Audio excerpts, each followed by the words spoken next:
Olá, bem-vindo, bem-vinda à disciplina de Metodologia Científica. Essa é a nossa primeira unidade de estudo. Nesse estudo que nós vamos desenvolver, nós vamos falar sobre os fundamentos da metodologia científica e também como é que nós organizamos o estudo no ensino superior. Nessa atividade, eu convido você, estudante, a refletir sobre algo muito importante na sua trajetória acadêmica.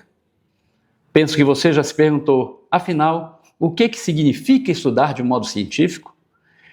E mais do que isso, como organizar leitura, seu tempo, seu modo de aprender para produzir conhecimento de forma consciente, crítica e sistematizada? Ao ingressar no ensino superior, muitas vezes o estudante ele imagina que estudar é apenas ler textos, é assistir aulas, é corrigir tarefas, executar tarefas. No entanto, os materiais deste estudo, eles mostram que estudar é muito mais que isso. Estudar exige uma postura investigativa, autonomia, disciplina, curiosidade intelectual e disposição para compreender o conhecimento, e que esse conhecimento não se constrói de maneira única, mecânica, mas por meio de um processo efetivo e ativo de leitura, reflexão, interpretação e organização, principalmente das ideias. Então a gente apreende com a leitura e coloca isso de modo reflexivo na nossa mente para que a gente possa utilizar praticamente aquilo que nós aprendemos. Os textos propostos dessa unidade, eles vão destacar que aprender não deve ser entendido como uma mera repetição ou memorização. Aprender é muito mais que isso, é uma construção pessoal do conhecimento, em que você, discente, assume esse papel de protagonista em seu próprio percurso formativo. Ao longo desse estudo, você irá perceber que a aprendizagem autônoma ela é uma condição muito importante para o nosso desenvolvimento universitário.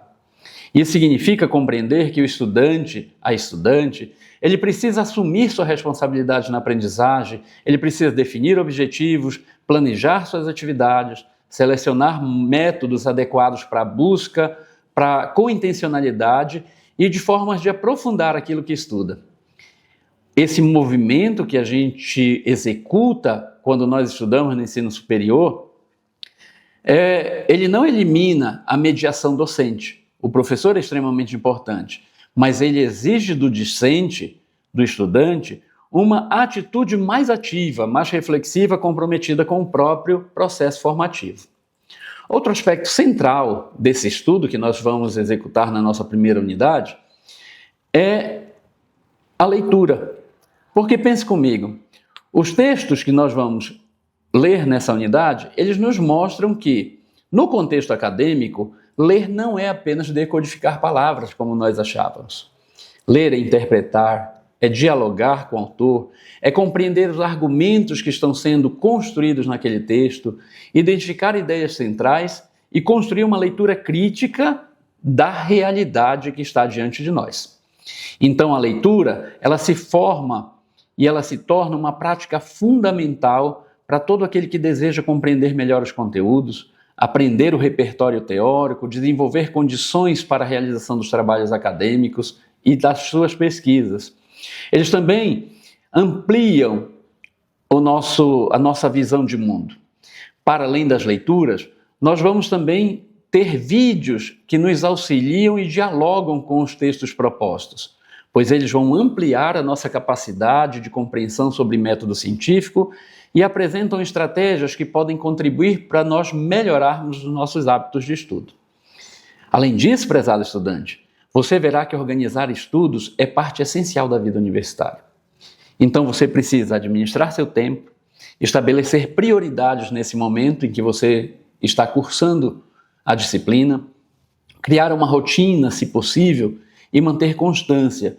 Essas atitudes transformam o estudo em uma prática produtiva e menos improvisada. Os materiais que nós temos em nossas mãos e são colocados à sua disposição destacam que estudar exige, então, disciplina, atenção, reflexão, planejamento e fazer com que o estudante possa conciliar tudo isso com seu cotidiano, com as suas atividades diárias. Por fim, esse nosso estudo ele introduz nossas noções fundamentais sobre ciência, sobre conhecimento, sobre pesquisa e método científico. Você terá a oportunidade de compreender que ciência se caracteriza pela organização do conhecimento, pela busca de explicações fundamentais e pelo uso de métodos que permitam investigar a realidade de maneira mais rigorosa. Então, estudar metodologia científica não significa apenas conhecer regras formais, normas que devemos utilizar nos trabalhos científicos, mas principalmente entender como o conhecimento é produzido, validado e comunicado tanto no meio acadêmico como para a sociedade. Então, nesse percurso também é importante nós destacarmos que você vai compreender que existem inúmeras formas de conhecimento. Esse conhecimento ajuda o ser humano a compreender o mundo. Entre eles, nós vamos destacar o conhecimento empírico, que é aquele conhecimento de senso comum que nós construímos no nosso dia a dia. Vamos ter o conhecimento filosófico, que é aquele conhecimento baseado na reflexão crítica sobre a realidade. Nós temos o conhecimento religioso, que está relacionado à nossa fé e às nossas crenças, aos nossos sistemas religiosos. E, por fim, nós temos o conhecimento científico, que se caracteriza por métodos sistemáticos de investigação. Inclusive, é esse conhecimento que nós deveremos produzir no nosso ambiente acadêmico. Então, quando nós conseguirmos compreender essas diferentes formas de conhecer, você poderá compreender também que existe uma forma peculiar, muito específica, da ciência na produção do conhecimento e sua importância no contexto dessa formação acadêmica. Para nós sistematizarmos tudo aquilo que nós vamos fazer nessa unidade de estudo, você vai ser provocado a produzir uma atividade. Essa atividade é um mapa mental que você fará manuscrito. Depois que você organizar esse mapa mental e que você conseguir visualizar o conhecimento nesse mapa mental, você vai digitalizá-lo, colocá-lo no formato PDF e vai submeter à plataforma. Com isso, você terá a sua atividade sendo avaliada para nós juntos compreendermos sobre os fundamentos da metodologia, a importância da leitura e a necessidade da organização do ensino superior. Então lembre-se, mais do que reproduzir definições, nós esperamos que você construa um material muito autoral. Esse mapa mental seja seu, criado por você, bem claro, articulado e que expresse todo o seu entendimento sobre os conteúdos aqui apresentados. Então, dou novamente boas-vindas a você. Desejo que você possa cumprir todo o tempo necessário para angariar o conhecimento e assim nós nos encontramos nas nossas leituras, nos próximos vídeos e na próxima unidade de estudo. Muito obrigado.